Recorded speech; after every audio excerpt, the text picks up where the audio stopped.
नमस्ते विद्यार्थियों मित्रों, यूट्यूब पर आपका हार्दिक स्वागत है। आज हम हिंदी व्याकरण में अव्यय के बारे में समझेंगे। तो हम अव्यय की परिभाषा देख लें। जिन शब्दों के रूप में लिंग, वचन, काल, कारक आदि के कारण कोई परिवर्तन नहीं होता है उन्हें अव्यय या अविकारी शब्द कहते हैं।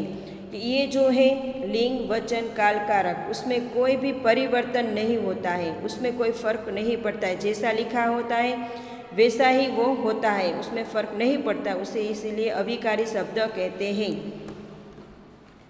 तो देखो यहाँ उदाहरण देखते हैं कि पहला है निधि बहुत काम करती है। तो ये निधि है वो क्या करती है? बहुत काम। ये बहुत अव्यय है। और निधि क्या है? एक स्त्रीलिंग है, एक लड़की है। राजेश बहुत हंसता है। तो राजेश क्या है? बहुत हंसता है। तो राजेश एक पुरुष है, तो वह पुल्लिंग है। तो बहुत वो है वो उसका अव्यय है। उसके लिंग के कारण यह क्रियापद में फर्क पड़ता है। दिव्येश और चिराग बहुत घूमते हैं। दिव्येश और चिराग है वह बहुत घूमने जाते हैं, उसमें कोई फर्क नहीं पड़ता, परिवर्तन नहीं होता है, इसीलिए उसे अविकारी शब्द कहते हैं। मुझे आज बहुत खुशी हुई। मुझे वो काल दर्शाता है। कल मीरा बहुत खुश थी, तो ये भी काल दर्शाता है, इसे यह अव्यय कहा जाता है।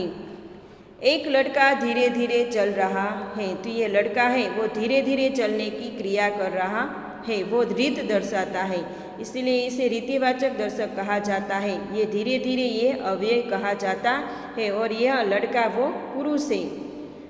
एक लड़की धीरे धीरे चल रही है। तो ये लड़की है वो भी धीरे धीरे चलने की क्रिया कर रही है, वो भी अव्यय है। ये लिंग और वचन के कारण यह परिवर्तन पड़ता नहीं। कुछ लड़के धीरे धीरे चल रहे हैं, ये भी धीरे धीरे चलने की क्रिया कर रहे हैं, तो ये भी एक रीतिवाचक दर्शक है और ये क्रियावाचक भी कहा जाता है। बहुत सी लड़कियां धीरे धीरे चल रही है। तो बहुत सारी लड़कियां हैं वो भी धीरे धीरे चलने की बात कर रही थी। हम धीरे धीरे चलते हैं, हम धीरे धीरे चलेंगे, मैं धीरे धीरे चल रहा हूँ, ये काल दर्शाता है। कुछ अव्यय देखो, ये सारे अव्यय हैं।